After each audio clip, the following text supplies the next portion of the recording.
We have stories on every topic in every conceivable time period, from ancient philosophy, the story of Zhuangzi and the happiness of fish, to the story of a modern scientist, Yuan Longping, who through his painstaking research into strains of rice brought about a massive improvement to global food supply. His journey began in the 1960s and continues to the present day. We also have a story about an ancient Chinese inventor, Cai Luan, and a story about friendship and sacrifice from the Warring States period, Zuo Bo and Yang Jiaoai. We also have a story about the architect who designed the Forbidden City. All of these stories will be divided into classes which will teach you about recitation, summarizing, English vocabulary, grammar and word usage, storytelling techniques, and also how to apply the themes and ideas behind these stories to modern society. 故事涵盖不同的主题，发生在不同的时期，有关于古代哲学的庄子与之乐的故事，到现代科学家袁隆平的故事。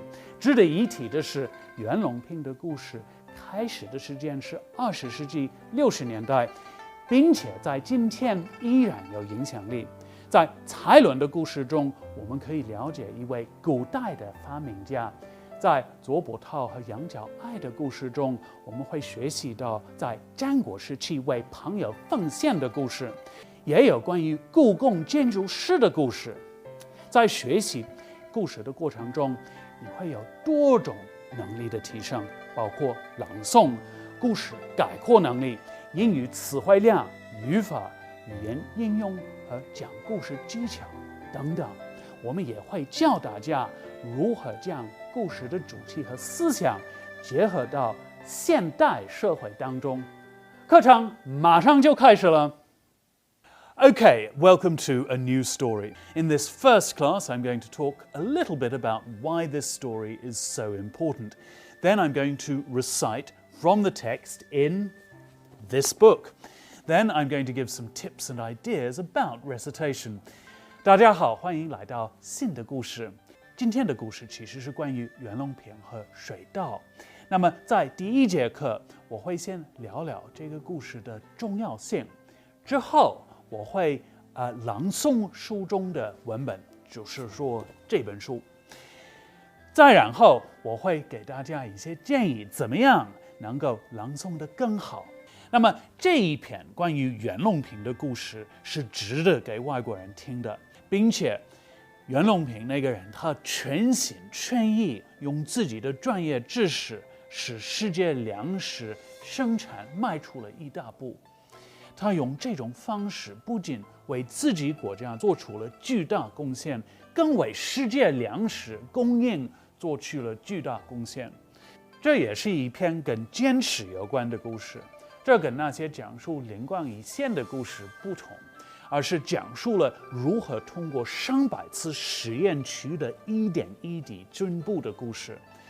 杂交水稻在袁隆平的发明过程中是不断尝试不同品种的农作物结合，逐渐被培育出产物，并不是偶然性、戏剧性的。好的，我现在就开始从我们书中的故事的英文版朗诵一下。In 1960, China suffered a serious shortage of food grains. In this dire situation, Yuan Longping, a graduate of the Southwest Agricultural College, found himself tossing and turning at night, unable to sleep. As a specialist in agriculture, a subject he had devoted his life to, wasn't this time of national food shortage the very time he was called upon to render service to his country and his people? After a great deal of thought, Yuan came to the conclusion that a breakthrough had to be found in the quality of the crops. If a new type of crop could be raised that could increase the grain output by several times, that would be the solution to the problem.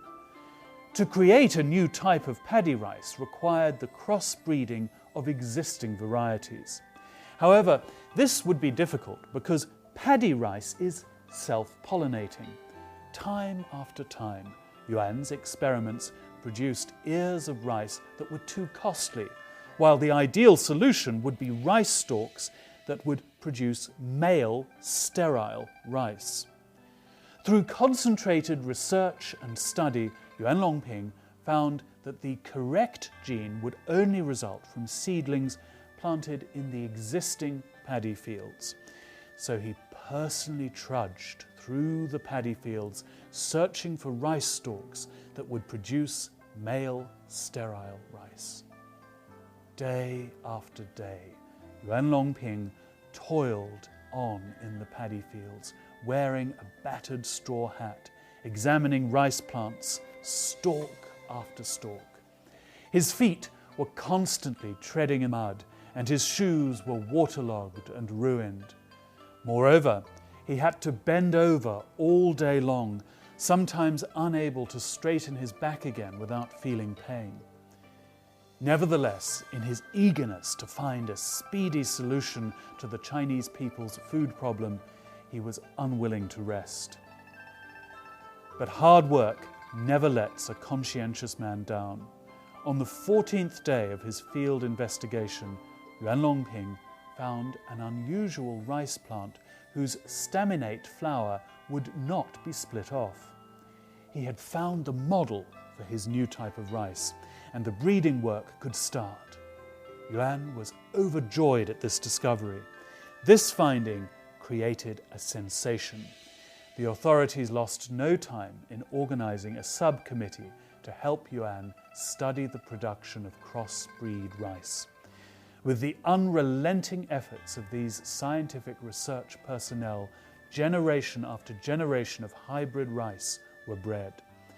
600 kilograms, 800 kilograms, the yields of paddy rice per hectare kept climbing. A solution had finally been found to the problem of feeding the Chinese people. By the year 2017, China's output of super paddy rice per mu had topped 1,100 kilograms. Moreover, this rice is sturdier and more pest-resistant than the old variety. The Chinese people have found a fine solution to their food problem by their own efforts. In addition, hybrid rice has brought good news to the peoples of other countries all over the globe who are suffering from food shortage. The moral of this story: hybrid rice has contributed greatly to easing the Chinese people's food problem.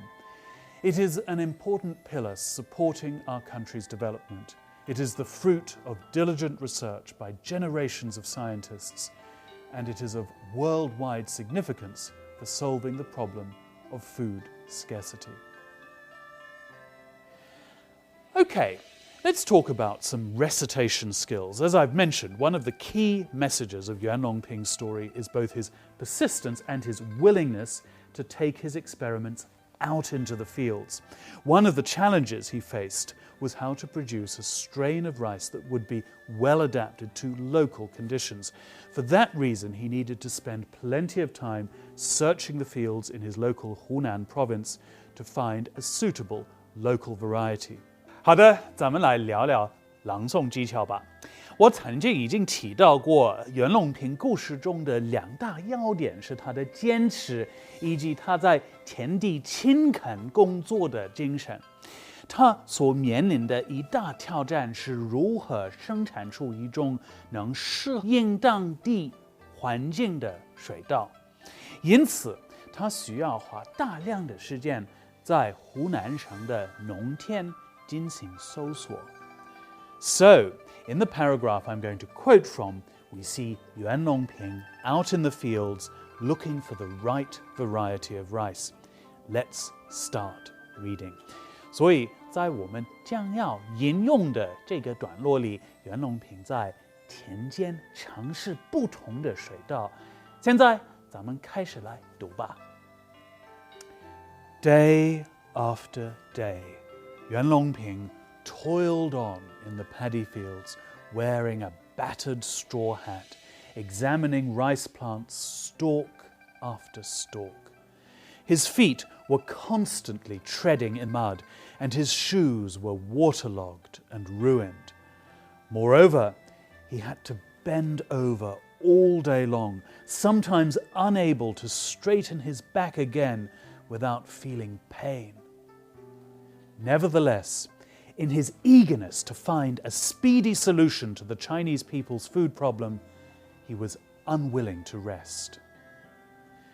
Okay, so first of all, we need to emphasize the repetition of day in day after day.